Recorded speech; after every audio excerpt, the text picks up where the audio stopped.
तो हम शुरू करते हैं एंजाइम वर्ड से ही। आपको पता होगा इन मतलब इनसाइड, जाइमस आपको पता है यीस्ट को कहा जाता है। तो एंजाइम्स का मतलब ये होगा इनसाइड ऑफ द यीस्ट।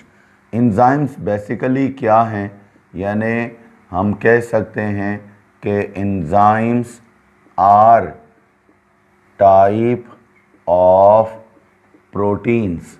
याद रखें, ये प्रोटीन्स की टाइप होती हैं विच के जो काम करती हैं, which act as catalyst. Catalyst का काम करती हैं ड्यूरिंग बायोकेमिकल प्रोसेस। यानी बायोकेमिकल प्रोसेस होता है, उस दौरान ये कोई भी रिएक्शन चल रहा है सेल के अंदर, तो उसको अगर रिएक्शन को कैटलाइज करना है किसी प्रोटीन की कंपाउंड ने, तो उसको आप क्या कहेंगे, एंजाइम्स कहेंगे। ठीक है, एंजाइम्स बेसिकली क्या हैं, प्रोटीन्स हैं। बायोकेमिकल प्रोसेस को, बायोकेमिकल रिएक्शंस को ये क्या करते हैं, कैटलाइज करते हैं।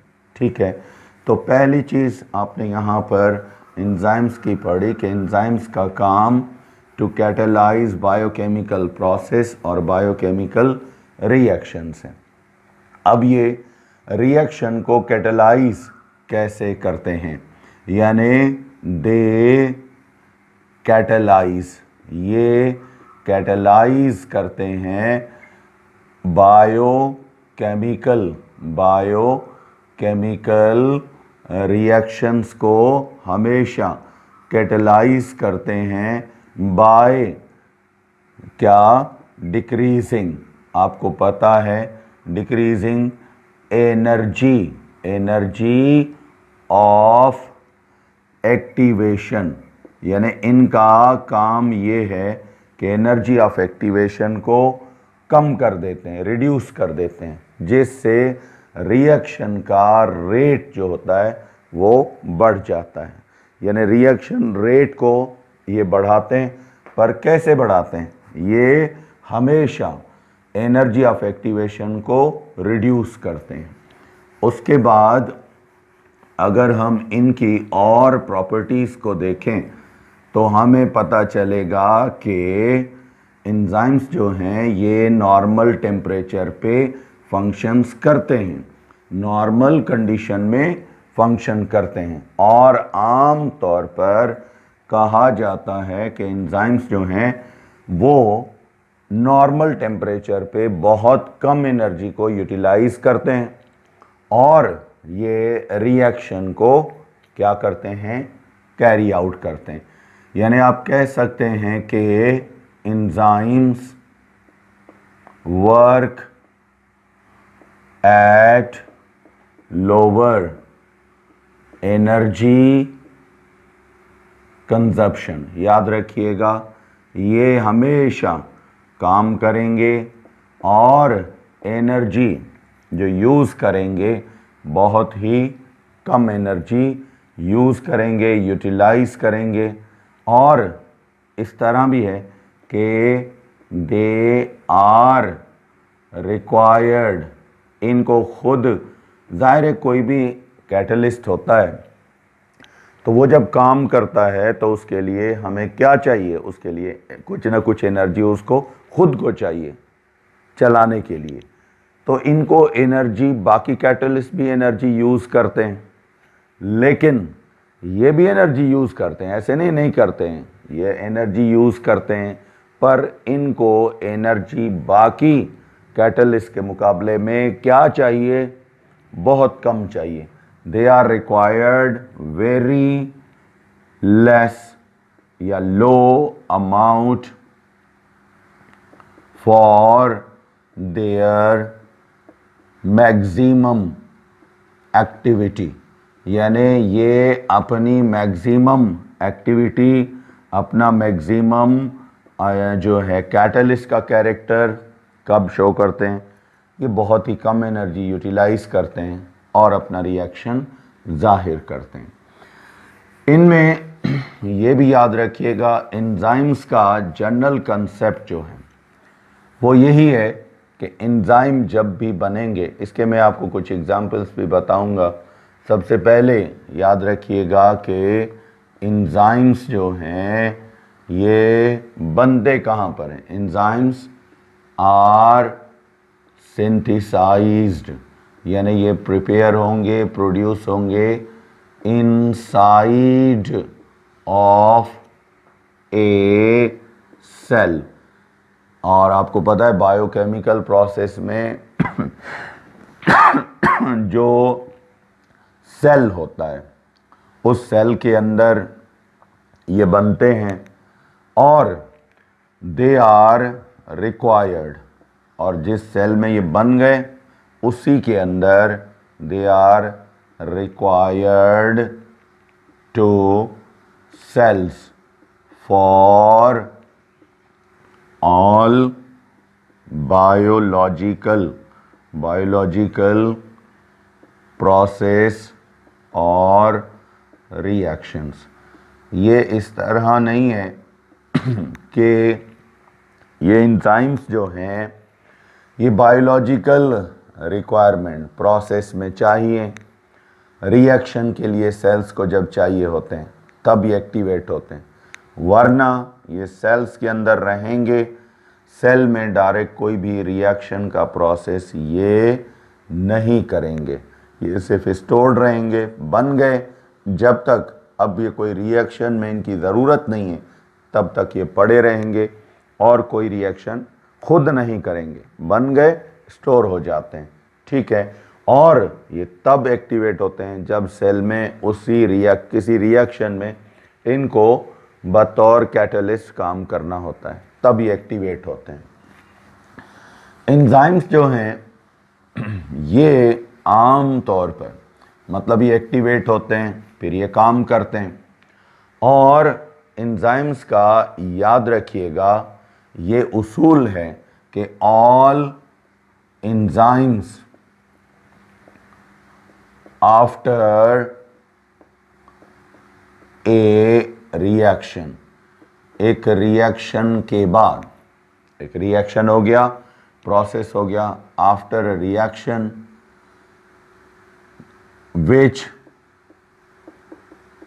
they catalyzed, जिसको उन्होंने क्या किया था, कैटलाइज किया था उस रिएक्शन के बाद में, आर रिकवर्ड, ये दोबारा हासिल किए जाते हैं इनटू देयर एक्चुअल फॉर्म, ये अपनी दोबारा असल फॉर्म में, असल हालत में वापस आ जाते हैं। And they may be used again and again, ये कई दफ़ा कई बार यूज़ होते हैं। इसमें थोड़ा मैं आपको बता दूं, एक एंजाइम है, रिएक्शन में यूज़ हुआ, कैटलाइज किया रिएक्शन को, अब वो दोबारा वापस अपनी असली हालत में आ जाएगा, प्रोडक्ट का हिस्सा नहीं बनेगा। जब ये दोबारा हासिल हो जाएगा, रिएक्शन पूरा हुआ, ये वापस अपनी हालत में आ जाएगा। जब वापस आ गया अब क्या होगा, ये फिर उसी रिएक्शन को दोबारा कैटलाइज करेगा। तो एक एंजाइम कई दफ़ा, बार बार, बहुत सारी दफ़ा क्या होगा, बतौर कैटलिस्ट के यूज़ होता रहेगा और ये फिर रिकवर होगा, फिर ये कैटलिस्ट के तौर पे यूज़ होगा। तो एक एंजाइम को हम कई बार कई दफ़ा एज कैटलिस्ट यूज़ कर सकते हैं, ये ख़त्म नहीं होते, ये रिकवर हो जाते हैं, सेल्स में स्टोर होते हैं और बार बार यूज़ होते हैं। तो एक एंजाइम एक दफ़ा बना, अब एक रिएक्शन पूरा किया, अब ये ख़त्म नहीं होगा, ये कई दफ़ा आगे यूज़ होगा। तो एंजाइम्स का रिकवर होना, दोबारा पार्ट ऑफ मतलब कोई भी प्रोडक्ट में शामिल होना, ये बार बार चलता रहता है। अब आते हैं कि एंजाइम्स में आम तौर पर, जैसे मैंने अभी आपको बताया कि एंजाइम्स जो हैं ये अनचेंज रहते हैं और बार बार यूज़ होते हैं। अब आते हैं कि इसको एनर्जी यानी काम के लिए जो चाहिए वो किस तरह होगी। अब एक एग्ज़ाम्पल से मैं आपको बताता हूँ। अब देखें, अगर कोई एंजाइम है वो किस तरह lower temperature lower energy use करता है, कम एनर्जी पे काम करता है। आपकी बुक में आपको बताया गया होगा हाइड्रोजन परऑक्साइड का ब्रेक करना, ऑक्सीडाइज होना, किस में, वाटर में, और हाफ मोल किसका बनाता है, ऑक्सीजन का। अब यहाँ पर अगर हम मुख्तलिफ कैटलिस्ट को यूज़ करें और इस रिएक्शन को चलाएं तो इस रिएक्शन के लिए नॉर्मल टेम्परेचर पर इसको एक्टिवेशन एनर्जी कितनी चाहिए, 18 किलो कैलोरी पर मोल। ये समझो एनर्जी ऑफ एक्टिवेशन है, यानी नॉर्मली अगर ये रिएक्शन चलता है तो इसकी एनर्जी ऑफ एक्टिवेशन कितनी है बेटा, ये है 18 किलो कैलोरी पर मोल। अब यही रिएक्शन अगर समझें आप कैटलिस्ट कोई भी यूज़ नहीं कर रहे, तब एब्सेंस ऑफ कैटलिस्ट, तो आपको इतनी एनर्जी चाहिए। अब देखते हैं अगर हम कैटलिस्ट यूज़ करते हैं, क्या यूज़ करते हैं, कैटलिस्ट यूज़ करते हैं तो आपको पता है सेम हाइड्रोजन परऑक्साइड का मॉलिक्यूल लिया, यही एनर्जी 13 किलो कैलोरी हो जाएगी। जब आप यहाँ कैटलिस्ट कौन सा यूज़ कर रहे हैं, आयरन, मैं यहाँ लिख देता हूँ आयरन कैटलिस्ट, तब आप देखो एनर्जी थोड़ी सी कम हो गई, कितनी हो गई, 13, बनेगा वही वाटर और हाफ मोल किसका बनेगा, ऑक्सीजन का। तो आयरन कैटलिस्ट है तो 13 किलो कैलोरी पर मोल तक जा रहा है। अब यही एनर्जी 12 किलो कैलोरी हो जाएगी अगर आप क्या करते हैं, इसमें कैटलिस्ट आप कौन सा यूज़ करते हैं, प्लैटिनम। देखो अगर हम इसी रिएक्शन को आगे बढ़ाते हैं और यहाँ ये 12 किलो कैलोरी पर मोल की एनर्जी यूटिलाइज करता है, और प्लैटिनम आप कौन सा मतलब कैटलिस्ट आप यूज़ कर रहे हैं इसकी मौजूदगी में, यहाँ पर भी वही सेम H2O हाफ O2 का मॉलिक्यूल बन गया। पर अगर इन चीज़ों को आप देखें तो मैक्सिमम बगैर कैटलिस्ट के एनर्जी कितनी है, 18 किलो कैलोरी, ठीक है। उसके बाद आपने आयरन कैटलिस्ट यूज़ किया तो 13 किलो कैलोरी, उसके बाद आपने क्या किया, इसमें प्लैटिनम यूज़ किया तो 12 किलो कैलोरी आपने यूज़ किया। अब देखते हैं कि आपने पढ़ा होगा एक एंजाइम होता है कैटालेज, कैटालेज एंजाइम जो है यानी प्रोटीन का एंजाइम जो है, अगर हम उसको यूज़ करें, ये एक अहम प्रोटीन होती है कैटालेज का, और ये कितनी एनर्जी रिक्वायरमेंट है इसकी, ये हो जाती है 5 किलो कैलोरी पर मोल, और एंजाइम आप यहाँ पे यूज़ कर रहे हैं। तो अब ये बताएं कि ये कैटालेज जब आपने यूज़ किया तो इससे अब रिएक्शन को एनर्जी वही सेम वाटर और हाफ मोल ऑक्सीजन बनाने के लिए कितनी चाहिए, 5 किलो कैलोरी। देखिए एक्चुअल थी 18 रिक्वायरमेंट, फिर कैटलिस्ट की मौजूदगी में जो कि एंजाइम का नहीं था तो बहुत एनर्जी चाहिए, पर जब यहाँ पर हमने एंजाइम को यूज़ किया तो इसका कंजप्शन ऑफ एनर्जी देखो कितना है, सिर्फ 5 किलो कैलोरी। तो इसका मतलब है एंजाइम्स जो है ना बहुत कम एनर्जी यूटिलाइज करते हैं, थोड़ी एनर्जी यूज़ करते हैं, और वो रिएक्शन को क्या करते हैं, कैटालाइज करते हैं। इस तरह एक रिएक्शन जो होता है वो चलता है, ड्राइव होता है, एंजाइम्स चलाते हैं इसको, ठीक है। तो एंजाइम्स हमेशा लोअर एनर्जी पर काम करते हैं, एक्टिवेट होते हैं, कम एनर्जी को यूटिलाइज करते हुए क्या करेंगे, रिएक्शन चला लेते हैं। तो इनका सबसे बड़ा एडवांटेज एंजाइम्स का यही है कि इनमें हमेशा लोअर एनर्जी का कंजप्शन होता है, इस्तेमाल होता है, और रिएक्शन चल जाता है। अब आते हैं कुछ एंजाइम्स के साथ क्या होता है, कुछ नॉन एंजाइमेटिक पार्ट अटैच होता है, यानी सम एंजाइम्स, कुछ एंजाइम ऐसे भी होते हैं विच क्या करेंगे, कंटेन एन एडिशनल, यानी उसका एक पार्ट होता है एंजाइम का प्रोटीन के साथ, क्या होता है, प्रोटीन्स के साथ एक हिस्सा होता है जो आमतौर पर इनका क्या कहलाता है, इसको आप कोएंजाइम कह सकते हैं, यानी इसके साथ एडिशनल ग्रुप अटैच हो जाता है, एडिशनल ग्रुप। ये हो सकता है एडिशनल ग्रुप जो है, प्रोटीन तो है, उसके बाद एडिशनल ग्रुप किसी भी और कंपाउंड का हो सकता है, जो कि हमेशा के लिए भी इसके साथ अटैच हो सकता है। एडिशनल ग्रुप में बी परमानेंटली या एडिशनल ग्रुप टेम्परेरीली, ये भी आप लिख सकते हैं। ये आर्जी तौर पर भी अटैच होता है टेम्परेरीली और परमानेंटली या मुस्तकिल तौर पर उसके साथ अटैच होगा, ठीक है। अब इसको आप क्या कहेंगे, ये इसके साथ जो अटैच होगा इज कॉल्ड इट्स को फैक्टर, क्या कहोगे इसका, इसको को फैक्टर। कभी कभी इसको हम नाम दे देते हैं को एंजाइम, ये भी आप कह सकते हैं। जैसे आपको पता है एसीटाइल, उसके साथ COA कोएंजाइम A, ये अटैच हो गया। अब इसके साथ ये इसका क्या हो जाएगा, एडिशनल ग्रुप हो गया, अटैच हो गया।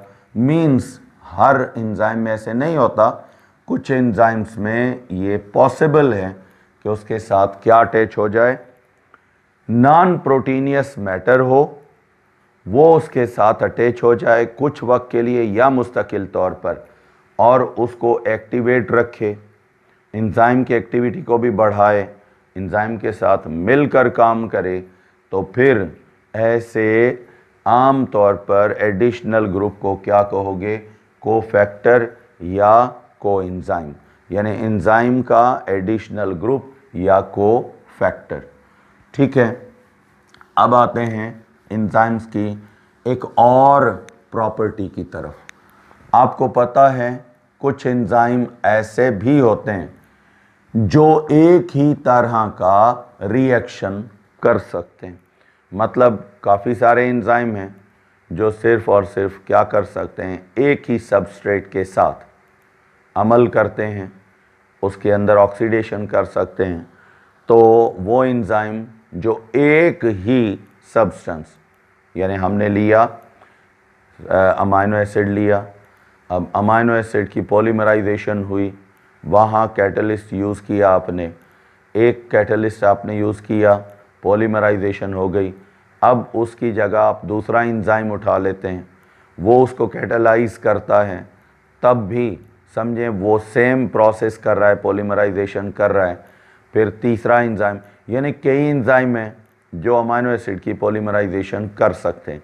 अब सारे एंजाइम जो अमाइनो एसिड्स के अंदर पॉलीमराइजेशन का काम कर रहे हैं, उन एंजाइम्स को आप क्या कहेंगे, उनका फंक्शन एक जैसा है, सेम है, तो आप उनको कहेंगे आइसो एंजाइम्स। क्या कहेंगे उनको, आइसो एंजाइम, यानी पूरा ग्रुप, सिमिलर फंक्शन, सबस्ट्रेट उनका क्या हो गया, सेम हो गया, तो आपने नाम क्या दिया इसको, आइसो एंजाइम। तो हम यहाँ कह सकते हैं कि सम डिफरेंट एंजाइम्स, मुख्तलिफ एंजाइम्स हैं, काम क्या करते हैं, परफॉर्म और catalyse same type of reaction, एक ही टाइप के रिएक्शंस कैरी आउट करते हैं। कोई एडिशन करता है, जितने भी एडिशन करेंगे वो, या कोई सब्स्टिट्यूशन करता है ग्रुप, उसमें सारों का काम सब्स्टिट्यूशन में हिस्सा लेना है, तो सच एंजाइम्स, फिर ऐसे एंजाइम्स को आप क्या कहेंगे, आर कॉल्ड, इनको कहा जाता है एज आइसो एंजाइम्स। क्या कहेंगे इनको, आइसो एंजाइम्स कहेंगे। मतलब एक जैसे एंजाइम जो काम एक जैसा करेंगे, रिएक्शन एक जैसा करेंगे, तो फिर ऐसे एंजाइम्स को आप नाम क्या देंगे, आइसो एंजाइम्स का नाम देंगे। और ये सेम केमिकल प्रोसेस को करते हैं। कुछ ऐसे एंजाइम्स भी होते हैं जिनमें, याद रखिएगा, कुछ एंजाइम्स की हम बात करेंगे, सारे नहीं हैं, यानी वो इनएक्टिव फॉर्म में होते हैं, बाद में वो उनको एक्टिवेट किया जाता है, वो एक्टिव फॉर्म में आ जाते हैं। देखें, फ़र्ज़ करें आपको अक्सर पढ़ाया जाता है पेप्सिनोजिन, याद होगा आपको, पेप्सिनोजिन ये हैं। अब पेप्सिनोजिन में से आपको पता है ये खुद क्या है, इनएक्टिव फॉर्म है एंजाइम की। पेप्सिनोजिन इनएक्टिव फॉर्म है किसकी, एंजाइम की। अब इसको तोड़ा जाएगा हाइड्रोक्लोरिक एसिड की मौजूदगी में, तो यहाँ अब हमें क्या मिलेगा, पेप्सिन। पेप्सिन मिलेगा, तो अब ये एंजाइम का वो हिस्सा है जो एक्टिव होगा। तो इसका मतलब है ये एंजाइम असल में क्या था, इनएक्टिव फॉर्म में था, उसको तोड़ा, उसमें से एक्टिव फॉर्म हमें मिल गई, तो हमने उसको क्या कहा, पेप्सिन। इसी तरीके से ट्रिप्सिनोजिन, ये आपने नाम सुना होगा, ट्रिप्सिनोजिन। अब यहाँ मैं थोड़ा सा आपको बता देता हूँ, ट्रिप्सिनोजिन जो है ये, अगर हम इसको तोड़ें तो इसमें से हमें क्या मिलेगा, ट्रिप्सिन मिलेगा। ये इनएक्टिव फॉर्म है और ये इसकी क्या है, एक्टिव फॉर्म। तो अब इस एंजाइम को, पेप्सिनोजिन को या ट्रेप्सिनोजिन को आप कौन सा नाम देंगे, ज़ाइमोजिन एंजाइम। यानी इसकी इनएक्टिव फॉर्म अलग है और एक्टिव फॉर्म अलग है। मतलब वो एंजाइम जो असल में इनएक्टिव फॉर्म में होते हैं, बाद में उनको तोड़ा जाए, उनमें से कोई एक्टिव फॉर्म में और एंजाइम निकले या उसका कोई हिस्सा एंजाइम का काम करे, तो ऐसे एंजाइम्स को क्या कहते हैं, इसको कहते हैं ज़ाइमोजिन। यानी सम एंजाइम्स, कुछ एंजाइम्स जो हैं आर इन, यानी ये फाउंड मिलते हैं किसमें, they are in active form. ये असल में तो इनएक्टिव फॉर्म में होते हैं, but some of their part, यानी उनका कुछ हिस्सा जो होता है, पार्ट, में be work as active enzyme, और उनका कुछ हिस्सा एक्टिव एंजाइम का काम करे, तो फिर सच एंजाइम्स, ऐसे एंजाइम्स को आप क्या कहेंगे, आर कॉल्ड, इनको कहा जाता है ज़ाइमोजिन। क्या कहोगे इनको, ज़ाइमोजिन। तो अब पेप्सिनोजिन, ट्रेप्सिनोजिन ये क्या हैं, ये बेटा इनएक्टिव फॉर्म है, और इनको अब आप क्या करेंगे, एक्टिव फॉर्म में लेकर आएंगे, और उसके बाद ये ज़ाइमोजिन कहलाते हैं। जैसे आपने ट्रेप्सिनोजिन पढ़ा, पेप्सिनोजिन पढ़ा वगैरह। क्लियर हो गया। अब आते हैं इनके एंजाइम्स के नॉमेनक्लेचर की तरफ, यानी इनका नॉमेनक्लेचर, इनके नाम आप कैसे लिखेंगे और मेथड क्या होगा। एंजाइम्स का नॉमेनक्लेचर जो है मॉडर्न भी है। American biological society for enzymes for, आम तौर पर आपको पता है ये प्रोटीन्स के लिए भी होती है, तो ये आम तौर पर बायोलॉजिकल सोसाइटीज़ हैं, ये एंजाइम की भी है एक मौजूद हैं जो हमें नाम बताती। पर ये मॉडर्न सिस्टम अलग है और पुराना सिस्टम अलग है। तो हम यहाँ पर इन दोनों सिस्टम्स को यहाँ देखेंगे कि ओल्ड सिस्टम और मॉडर्न सिस्टम, इसमें क्या फ़र्क है। पहले हम देखते हैं ट्रिवियल सिस्टम।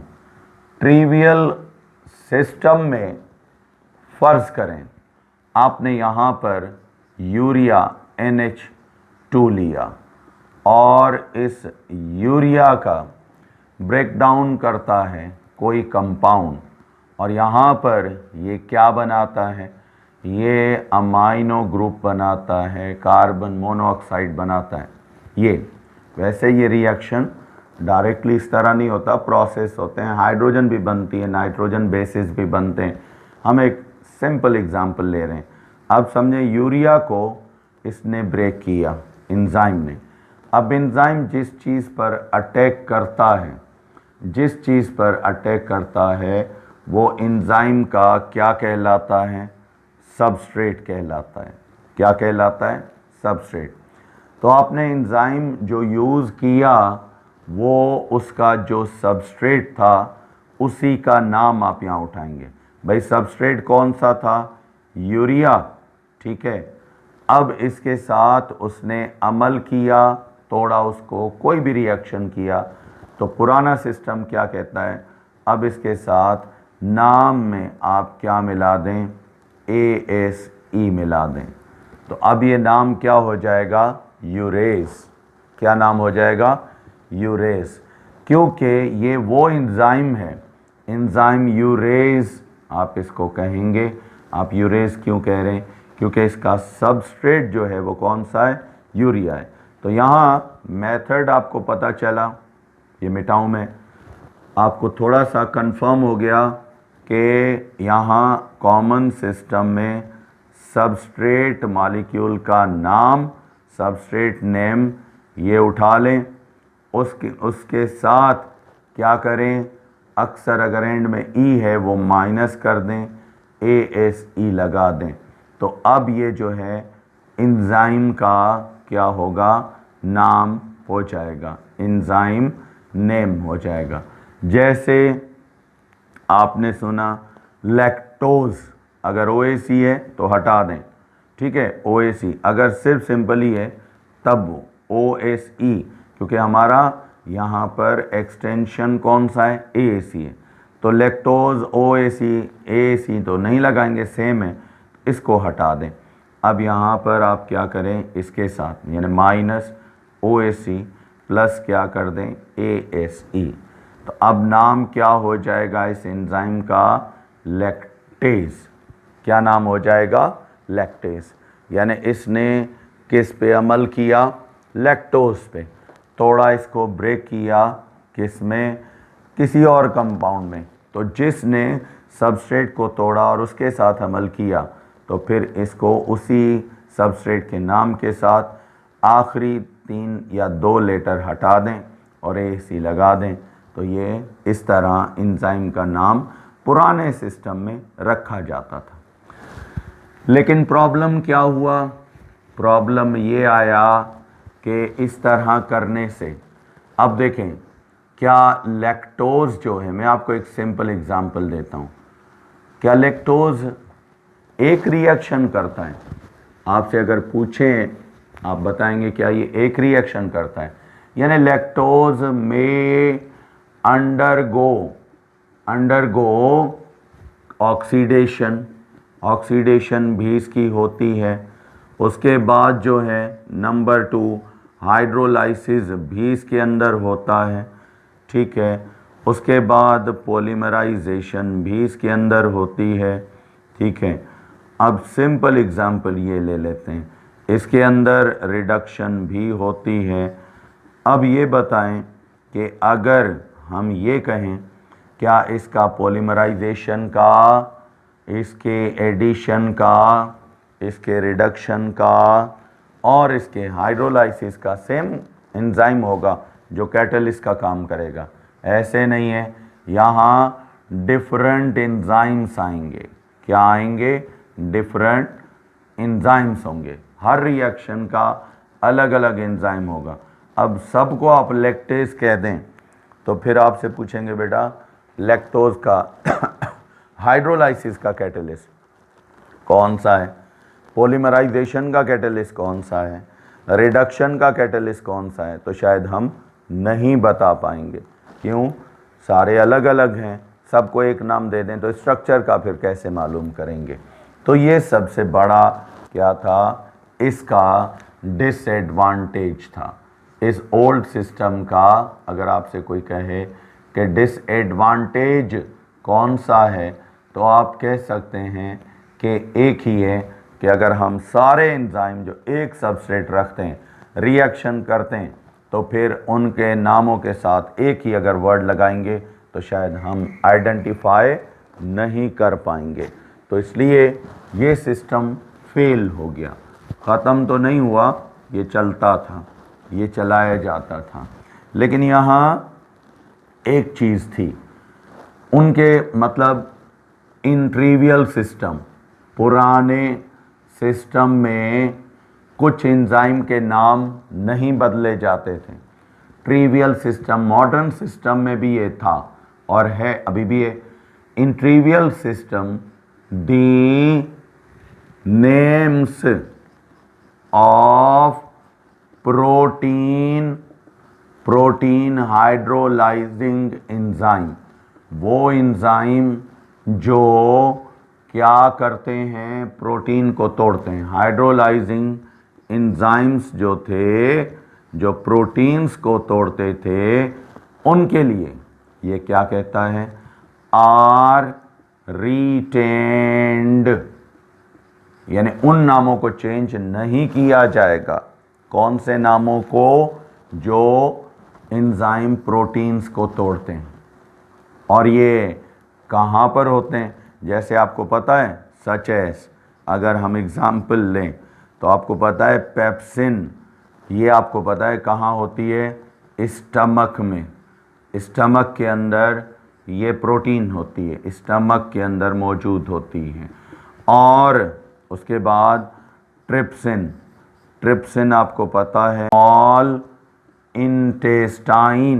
स्मॉल इंटेस्टाइन में होती है। अब देखो, ये दोनों प्रोटीन को तोड़ने वाले क्या हैं, एंजाइम हैं। यानी इन एंजाइम्स को हम क्या कहेंगे, प्रोटीन हाइड्रोलाइजिंग एंजाइम्स। ठीक है, प्रोटीन हाइड्रोलाइजिंग एंजाइम्स हैं। अब इनके नाम आपने चेंज नहीं करने। आ रहा है नज़र? अगर नहीं आ रहा तो मैं थोड़ा सा नीचे कर देता हूँ। प्रोटीन हाइड्रोलाइजिंग एंजाइम्स हैं, प्रोटीन को तोड़ने वाले। तो स्टमक के अंदर या स्मॉल इंटेस्टाइन में प्रोटीन टूटती हैं, तो इनके नाम आपने चेंज नहीं करने, इसको नहीं चेंज करना नामों को। जो नाम है वही, प्रोटीन तोड़ने वाले जितने भी एंजाइम हैं, इनके नामों को आप कभी भी क्या करेंगे, चेंज नहीं करेंगे, जैसे हैं वैसे रखेंगे। अब अगर इनके ग्रुप की बात की जाए तो बेटा इस ग्रुप को आप क्या कहते हैं, यानी प्रोटीन हाइड्रोलाइजिंग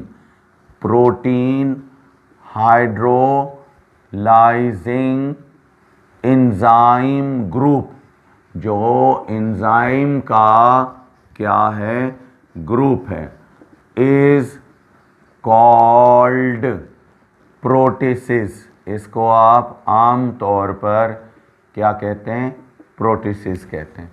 तो प्रोटीसिस का एंजाइम का ग्रुप जो है, इसका नाम आपने नहीं बदलना, जैसा नाम था ट्रिवियल में या मॉडर्न सिस्टम में वैसा रहेगा, इसको ब्रेक नहीं करेंगे। अब आते हैं जदीद मॉडर्न सिस्टम, जो कि American society of biologist, American society for enzymes, इन्होंने बनाया है। अब मॉडर्न सिस्टम की क्या रिक्वायरमेंट्स हैं और इसमें हम किस तरह मॉडर्न सिस्टम में एंजाइम्स का नॉमेनक्लेचर करते हैं। अब देखें, फ़र्ज़ करें आपने यहाँ पर H2O2 ऑक्सीडेशन कर रहे हैं। ठीक है, क्या कर रहे हैं, ऑक्सीडेशन हो रही है, ऑक्सीजन अलग हो गई हाफ मोल का, ये प्रोसेस हुआ ना। अब इस रिएक्शन को आप क्या कहेंगे, यानी इसमें आपने इसको तोड़ा और ये ऑक्सीडेशन हुई। अब इस प्रोसेस का नाम बेसिकली रिएक्शन का कौन सा था, ऑक्सीडेशन। तो यहाँ जो भी एंजाइम ऑक्सीडेशन रिएक्शन को कैटलाइज कर रहा है, आप रिएक्शन का नाम जो है वो उठा लें, रिएक्शन का नाम उठा लें, ठीक है। और उसमें से आखिरी 3 वर्ड हटा दें। अगर ए लगा हुआ है तो AC लगा दें, अगर ए नहीं है ASE। जैसे इसका नाम रिएक्शन का ऑक्सीडेशन था, इसको जिस भी एंजाइम ने कैटलाइज किया है टाइप ऑफ रिएक्शन, इसके नाम से अब इसको ऑक्सीडेसिस ESES ऑक्सीडेज भी लिख सकते हो, ऑक्सीडेसिस भी लिख सकते हो। तो ये ऑक्सीडेज एंजाइम होगा जो ऑक्सीडेशन का अमल कर रहा है, यानी रिएक्शन नेम माइनस क्या है उसमें TION प्लस क्या कर दोगे ASE या ASES ये कर दोगे। जैसे ऑक्सीडेशन किया इसने तो आपने नाम क्या दे दिया, ऑक्सीडेसिस, ठीक है। अगर कोई रिएक्शन होता है, अब आते हैं मॉडर्न सिस्टम की तरफ, मॉडर्न सिस्टम की तरफ। अब मॉडर्न सिस्टम में क्या करना है आपने जी। अब एग्जाम्पल हम लेते हैं किसकी, फॉर एग्जाम्पल ये है लैक्टेट का आयन, किसका आयन है, लैक्टेट का, ये OH है, ठीक है। ये आयन किसका है, लैक्टेट का। अगर प्रोटॉन लगा दोगे तो ये क्या बन जाएगा, ये लैक्टिक एसिड बन जाएगा, लैक्टेट बन गया। अब इसमें से आप हाइड्रोजन माइनस कर रहे हो, क्या माइनस कर रहे हो, हाइड्रोजन, एक यहाँ से और एक यहाँ से, ठीक है। अब ये डबल बॉन्ड बनाएंगे, हाइड्रोजन रिमूव हो गया, ऊपर में एक साथ लिख दूँ इसको CH3, फिर यहाँ पर डबल बॉन्ड आ गया ये वाला, और ये आयन तो वैसे ही सेम वही है। अब इसका नाम क्या है, पायरुवेट, ये नाम है इसका। तो ये लैक्टेट था, 1 मोल हाइड्रोजन का रिमूव हुआ, किस में चेंज हो गया, पायरुवेट में। अब ये बताएं यहाँ कैटलिस्ट ने क्या किया, डिहाइड्रोजिनेशन की, तो TION काट दो, इसका नाम क्या होगा, डिहाइड्रोजिनेज ASE लगा दो। इस तरह आप ये कह सकते हैं कि जो रिएक्शन एंजाइम कैटलाइज करेगा उसी के मतलब रिएक्शन के नाम के साथ आप क्या करेंगे, ASE ऐड कर देंगे, ठीक हो गया।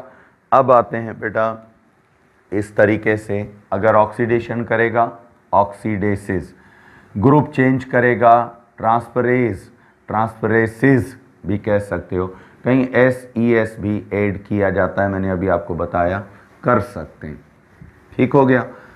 अब आते हैं आगे इसी में इनकी क्लासिफिकेशन, मेन क्लासिफिकेशन एंजाइम्स की, यानी अगर की जाए ग्रुपिंग अगर की जाए तो एंजाइम के याद रखें कितने बड़े ग्रुप होंगे, 6 बड़े ग्रुप होंगे। There are 6 major groups, 6 major groups होंगे ऑफ एंजाइम्स।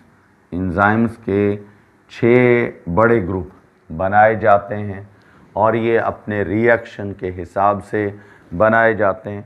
इनको हम अलग अलग ग्रुप्स में डिवाइड करते हैं, जैसा कि इनके फर्स्ट ग्रुप का नाम क्या है, ऑक्सीडो रिडक्टेज, ऑक्सीडो रिडक्टेज। यानी ये कौन सा ग्रुप है, 6 में से एक ग्रुप है एंजाइम्स, एंजाइम्स विच कैटलाइज या कैरी आउट, जो कैटलाइज करते हैं कौन से रिएक्शन को, catalyse oxidation and reduction reactions. जो ऑक्सीडेशन और रिडक्शन रिएक्शंस को कैरी आउट करेंगे, ऐसे एंजाइम्स को आप क्या कहेंगे? ऑक्सीडो रिडक्टेज ये कहेंगे। देखें, जैसे ऑक्सीडेशन करें या रिडक्शन। अब आप यहाँ पर सिंपल एग्जांपल इथेनॉल की देखो, ये है ना, इथेनॉल में हम क्या करते हैं? इसकी करते हैं ऑक्सीडेशन, ठीक है। ऑक्सीडेशन की तो एक हाइड्रोजन और ये हाइड्रोजन इससे मिले, क्या बना दिया? वाटर। ये चला गया, अलग हो गया। अब इनका आपस में क्या हुआ? CH3। यहाँ पर ये मैं एक साथ लिख रहा हूँ, ये वाला। अब देखो बाकी इसके साथ कार्बन के साथ क्या बचा? हाइड्रोजन और ये ऑक्सीजन। तो यहाँ क्या बन गया? Asset aldehyde. तो अब एंजाइम ने यहाँ क्या किया? ऑक्सीडेशन का अमल। तो इस एंजाइम का नाम क्या रखोगे? Oxido reductase. क्या कहोगे इसको? Oxido reductase. नोट करें इसको, शाबाश। उसके बाद आते हैं आमतौर पर ट्रांसफरेज। आपको पता है सेकंड ग्रुप ट्रांसफरेज, ये जो है ट्रांसफरेज कौन सा ग्रुप है? नंबर 2 बड़ा ग्रुप। इसको हम क्या कहेंगे? ट्रांसफरेज, ये या ट्रांसफरेसेस भी कहा जाता है। यानी दैट एंजाइम, वो वाला एंजाइम विच क्या करेगा? इन्वॉल्व, मतलब रिएक्शन में इन्वॉल्व है, कैटेलाइज कर रहा है, इन्वॉल्व इन ग्रुप ट्रांसफर। एक कंपाउंड का फंक्शनल ग्रुप या ब्रांच या उसका कोई एटम हटाकर दूसरे ग्रुप में रखने में मदद करता है, तो फिर involve in group transfer, group transfer में इन्वॉल्व है, तो फिर इसको आप क्या कहेंगे? Is called transferase. ये ट्रांसफरेसेस भी कहते हैं। नंबर 4th ग्रुप वो है ये लाइसिस। आपको पता होगा लाइसिस वर्ड जो इसके लिए यूज़ किया जाता है, यानी ये क्या कराएगा? ग्रुप इंट्रोड्यूस कराएगा, एडिशन कराएगा। कहाँ पे? डबल बॉन्ड पे। दोज एंजाइम्स, ऐसे एंजाइम विच के जो क्या करते हैं? Carry out addition of groups at, कहाँ पर करवाएंगे? Double bonds. जहाँ डबल बॉन्ड्स आते हैं वहाँ पर ये क्या करते हैं? रिएक्शन को कैरी आउट करवाते हैं और डबल बॉन्ड टूटते हैं। फिर वहाँ पर क्या ऐड हो जाता है? वहाँ पे कोई ना कोई ग्रुप ऐड हो जाता है। जैसे आपको पता है कि थेरोनीन आपने पढ़ा होगा। अब ये थेरोनीन जो है इसमें डबल बॉन्ड्स होते हैं, थेरोनीन अमाइनो एसिड है। अब यहाँ इसमें से कौन सा? थेरोनीन का एंजाइम जो है इसको कहेंगे एल्डोसिस। ये बनाएगा ग्लाइसिन, ठीक है, ग्लाइसिन भी बनाएगा और एसेट एल्डिहाइड। अगर यहाँ नज़र नहीं आ रहा तो मैं थोड़ा नीचे करके लिखता हूँ ताकि आपको आसानी रहे। ग्लाइसिन एसेट एल्डिहाइड ये बन जाएगा, डबल बॉन्ड टूट जाएगा। अब डबल बॉन्ड ये नहीं है कि सिर्फ डायरेक्ट वहाँ एडिशन हो, कभी कभी इस तरह भी होता है कि डबल बॉन्ड्स को तोड़ देते हैं और मॉलिक्यूल 2 हिस्सों में तकसीम भी हो जाते हैं और फिर वहाँ एडिशन अलग हो जाती है। तो यहाँ आप कह सकते हैं कि आप यहाँ कौन सा एंजाइम? थेरोनीन एल्डोसिस, ठीक है, ये आप यहाँ पर यूज़ कर रहे हैं, या एल्डेसिस कह सकते हैं। एसिड एल्डिहाइड ये अमल करेगा और ये काम होगा इसमें, एल्डोलेसिस आप कह सकते हैं इसको, ठीक है। तो ये थेरोनीन एल्डोलेसिस ये एंजाइम है जो थेरोनीन को ग्लाइसिन और एसिटाल्डिहाइड में क्या करेगा, कन्वर्ट करेगा, इसके डबल बॉन्ड्स को ख़त्म कर देगा, तोड़ के 2 मॉलिक्यूल बना देगा। इस तरीके से आपको पता है और कंपाउंड्स हैं, एस्परेटिक एसिड है, लीवोरोटेटरी, इसको ये फ्यूमरिक एसिड में चेंज करेगा। तो ये डबल बॉन्ड्स को तोड़ दिया, वहाँ उसने क्या किया, नए ग्रुप ऐड कर दिए, मॉलिक्यूल 2 हिस्सों में भी तकसीम कर सकते हैं। चलें एक और एग्ज़ाम्पल हम यहाँ पर लेते हैं, यानी ये था टाइप नंबर 4। अब टाइप नंबर 5 पे आते हैं। नंबर 5 आइसोमेरेसिस। कौन से रिएक्शंस कैरी आउट करते हैं, आइसोमेराइजेशन के। आइसोमेरेसिस ये आम तौर पर रिएक्शन होता है आइसोमेरेसिस का, यानी वो एंजाइम या विच टाइप ऑफ एंजाइम। आइसोमेरेसिस ये एक 5th टाइप है किसका, एंजाइम्स का, जो कि काम क्या करेगा, enzymes carry out isomerisation reactions inside of A compound. एक कंपाउंड के अंदर आइसोमेराइजेशन का रिएक्शन करवाने वाले एंजाइम को आप क्या कहेंगे, आइसोमेरेज। जैसा कि लीवोरोटेटरी क्या है, एलानिन है, ठीक है, एल टाइप एलानिन है। अब इसको डी एलानिन, डेक्सोरोटेटरी एलानिन में चेंज कर रहा है। तो अब यहाँ आप क्या लिखोगे, यहाँ लिखोगे एलानिन, ठीक है, एलानिन आइसोमेरेज एंजाइम भी कह सकते हो, या इसको एलानिन रेसिमेरेज ये भी नाम दे सकते हो। रेसिमेराइजेशन कहते हैं एक रोटेशन जो उसकी चल रही है, क्लॉकवाइज है या एंटी क्लॉकवाइज, उसको अगर चेंज किया जाए तो रेसिमाइजेशन कहलाता है। तो अब ये क्या करेगा, रेसिमरेज ये कह सकते हो। रेसिमाइजेशन याद रखिएगा, रेसिमाइजेशन वो रिएक्शन है जिसमें क्लॉकवाइज रोटेशन एंटी क्लॉकवाइज में और एंटी क्लॉकवाइज क्लॉकवाइज में चेंज हुई। तो ये तब चेंज होती है जब उसकी कॉन्फ़िगरेशन चेंज हो। अब एल टाइप शुगर भी आपको बताए थे और डी टाइप भी, तो ये उनमें से बनता है। अब आते हैं उसके बाद नेक्स्ट टाइप जो है एंजाइम्स की आखिरी, वो कौन सी है, लिगासेज जिसको आप कहते हैं, यानी नंबर 6। कौन से एंजाइम्स हैं, लिगासेज। लिगासेज क्या करते हैं, बड़े बड़े ग्रुप्स को हटाकर उनकी जगह दूसरे ग्रुप्स रखवाते हैं, और हमें आम तौर पर मतलब बड़े मॉलिक्यूल्स हैं उनको तोड़ते हैं और फिर हमें एनर्जी प्रोवाइड करते हैं। लिगासेज क्या हैं, यानी enzymes which are या which catalyze, जो कैटलाइज करते हैं किसको, all reactions in which के जिनमें very large मॉलिक्यूल्स, बहुत बड़े बड़े मॉलिक्यूल्स जो हैं, break up to small molecules providing energy.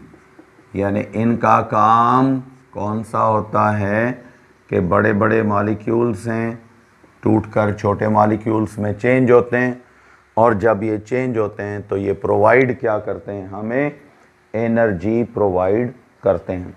अब अगर इसकी आप एग्जांपल लेना चाहें, aceto acetate, oxalo aceto acetate, ये आपने नोट कर लिया। ये तो आपका एसिटाइल ग्रुप हो गया और ये आपका कार्बोनाइल हो गया। अब इस कंपाउंड के ग्रुप के साथ यानी ऑक्सालेट के साथ कार्बन डाइऑक्साइड का रिएक्शन होगा, एटीपी एडिनोसिन ट्राइफॉस्फेट, ये इनके साथ मिलेगा, रिएक्शन करेगा, तो इसमें से एक कंपाउंड बनेगा ऑक्सालोएसीटेट का और दूसरा मॉलिक्यूल किसका बनेगा, एडिनोसिन डाइफॉस्फेट का।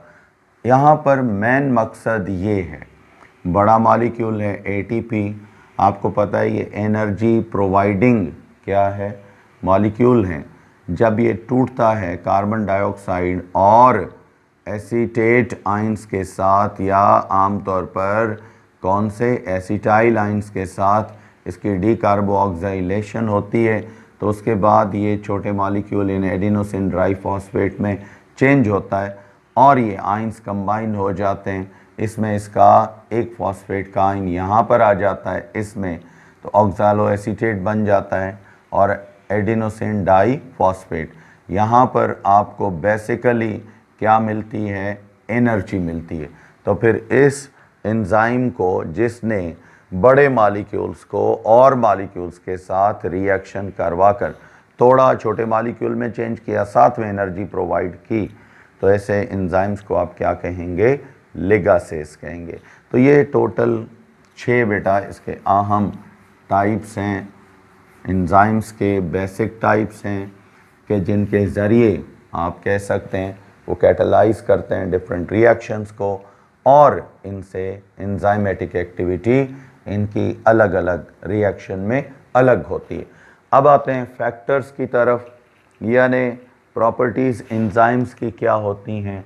बेसिकली एंजाइम्स जो हैं ये आमतौर पर काम क्या करते हैं, याद रखिएगा एंजाइम्स जो हैं ये आम तौर पर एंजाइम्स आर एक्टिव, ये हमेशा एक्टिव होते हैं कहाँ पर, एट 37 डिग्री सेंटीग्रेड टू कितना है मैक्सिमम 50 डिग्री सेंटीग्रेड, ये एक्टिव फॉर्म में रहते हैं। तो ये इनकी एक्टिविटी के लिए एक मुनासिब क्या होना चाहिए, टेम्परेचर होना चाहिए, और ये टेम्परेचर 37 से 50 डिग्री सेंटीग्रेड तक हो तब ये काम सही करते हैं। अब अगर अबव 50 डिग्री सेंटीग्रेड, अगर आपने 50 डिग्री सेंटीग्रेड से टेम्परेचर बढ़ा दिया तो क्या होगा, दे लूज देयर एक्टिविटी, ये अपनी एक्टिविटी मुस्तकिल तौर पर क्या करेंगे, फॉरएवर ख़त्म कर देंगे, टेम्परेचर ज़्यादा हो गया। बट अगर बिलो यानी इससे टेम्परेचर क्या कर दें आप, बिलो 37 डिग्री सेंटीग्रेड ये कर दें, तो दे आर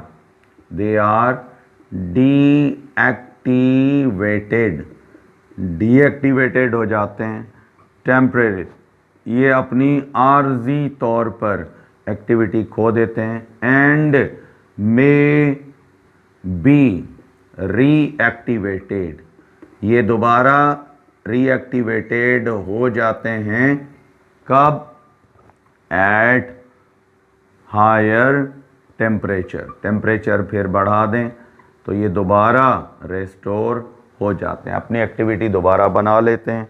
तो इस तरह याद रखें हायर टेम्परेचर पर ये हमेशा अपनी एक्टिविटी को परमानेंटली लूज़ करते हैं, जबकि लोअर पर क्या करेंगे, ये हमेशा अपनी एक्टिविटी दोबारा रेस्टोर कर सकते हैं।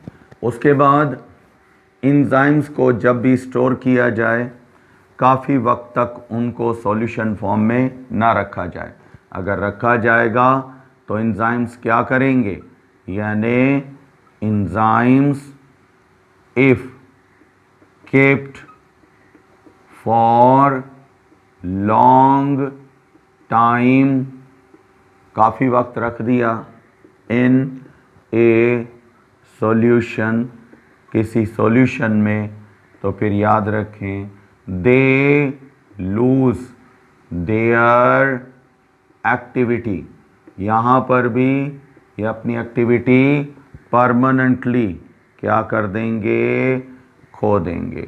ये भी याद रखिएगा, इनको आप कभी भी काफ़ी वक्त के लिए सॉल्यूशन फॉर्म में स्टोर ना करें, रख देंगे तो ये ख़त्म हो जाएगा।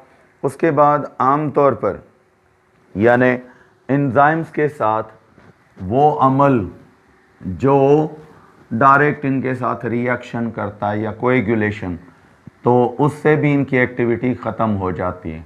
इफ़ एंजाइम्स, अगर आपने एंजाइम्स को क्या किया, एंजाइम्स आर कोएगुलेटेड, आपको पता है प्रोटीन्स होती हैं लिक्विड फॉर्म में, सॉल्यूशन फॉर्म में होती हैं, आपने हीट किया सॉलिड बन गए, तो ये कोएगुलेशन कहलाती है।